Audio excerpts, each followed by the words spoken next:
Então vamos lá, gente. Meu nome é Antônio Amorim e na aula de hoje a gente vai estudar um pouquinho de tributação de operações day trade, operações com ações do tipo day trade.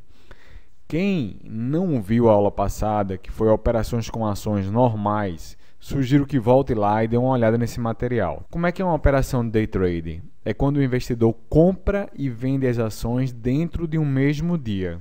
Então, ao invés de comprar e segurar uma semana, um mês, um ano, ele vende no mesmo dia, caracterizando então uma operação tipicamente especulativa.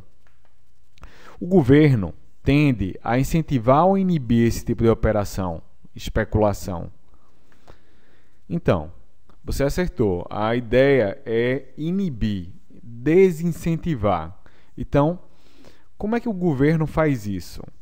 Com uma alíquota maior ou menor do que a cobrada em operações normais? Isso, acertou novamente. A alíquota é maior.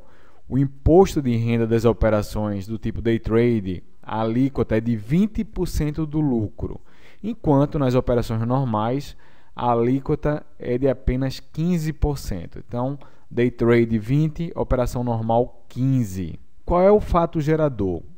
Tal qual nas operações normais, o fato gerador, ou seja, eu passo a dever o imposto quando eu vendo. A venda é chamada de alienação. Se você pegar uma instrução da Receita Federal, eles não vão falar venda, e sim alienação das ações. A base de cálculo é o lucro da operação. E o que é o lucro da operação? É o lucro com as ações, né, o quanto você comprou, quanto você vendeu, menos as despesas com corretagem e emolumentos. Então, corretagem é devido à corretora e os emolumentos à bolsa. Alguém deve estar se perguntando aí, e a custódia? Como é uma operação que é feita dentro do mesmo dia, não tem custódia, tá? A base é um pouquinho diferente das operações normais por não ter a taxa de custódia, somente corretagem e emolumentos. Então, achei o lucro das ações, subtraí a corretagem, subtraí os emolumentos, tenho o lucro, digamos assim, lucro líquido da operação, lucro este que eu vou calcular o imposto. Prazo para recolhimento, então é o mesmo das operações normais, até o último dia útil do mês subsequente. Quando eu falar mês subsequente, é a mesma coisa que mês seguinte. Então, fiz as operações em abril. Qual é o mês subsequente? É o mês de maio. Tenho até o último dia útil do mês de maio para fazer a operação. Quem é que recolhe esse imposto? Como é que esse imposto é recolhido? Quem recolhe é o próprio investidor. Então, atenção aí, é uma das poucas operações em que o próprio investidor tem o dever de recolher o imposto. E como é que ele faz isso? Através de DARF. Ele vai emitir um documento de arrecadação, um DARF, e preencher e pagar no caixa do banco ou no home bank, algo do tipo. Tem imposto antecipado na nota de corretagem? Sim. Quando o investidor faz uma operação day trade, já vem retido 1% do lucro da operação, que é a antecipação do imposto. Como a tributação total é de 20%, no DARF o investidor vai ter que pagar o que falta, né? De 1 para 20, ou seja, 19%. Então, é muito parecido com as operações normais, e o que muda é a antecipação do imposto. Nas operações normais, a base de cálculo é o valor da alienação, o valor da venda. E nas operações day trade, o imposto antecipado é calculado sobre o lucro também. Então, é 1% do lucro e os outros 19% pagam no DARF, totalizando 20%. Compensação de perdas. Tanto nas operações normais como as operações day trade permitem a compensação de perdas. Então, se eu perdi e depois, por exemplo, ganhei no mês seguinte, eu posso utilizar as minhas perdas para não precisar pagar imposto ou então abater um pouco do imposto. Acho que ficou confuso, vou dar um exemplo aqui de como é que isso funciona. Você vendeu suas ações realizando perdas de R$4.000 no mês de abril. Em maio, resolveu voltar ao mercado de ações e nesse mês teve um lucro de R$2.500. Você precisará recolher o imposto de renda?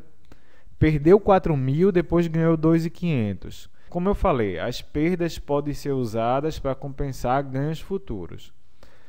Perdeu 4.000, ganhou 2.500, não precisa pagar imposto.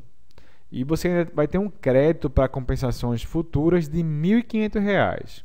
Perdas podem ser usadas para debitar aí o imposto de renda, para compensar o imposto de renda futuro. Um detalhe importante na prática é que não existe limite de tempo para essa compensação, mas o contribuinte deverá carregar essa informação, ou seja, colocar essa informação na sua declaração do imposto de renda para que o fiscal possa visualizar, verificar e entender o motivo dele não ter pago o imposto naquela operação futura, caso a operação passe de um ano para o outro. Perdas com operações normais não podem ser compensadas com ganhos em operações day trade e vice-versa, tá? Esses são os detalhes importantes.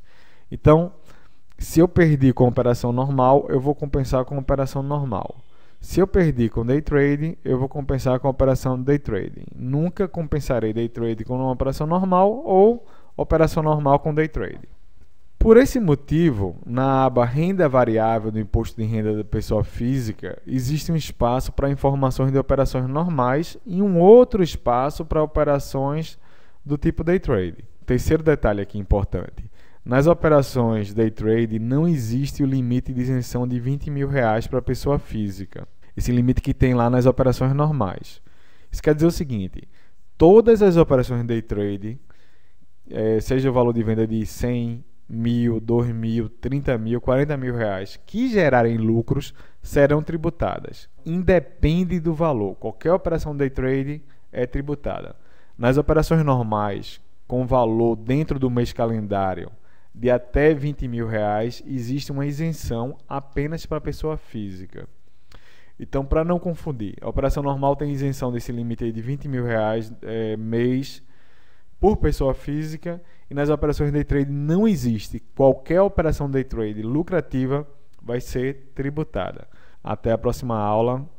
A gente se encontra aqui nesse mesmo canal.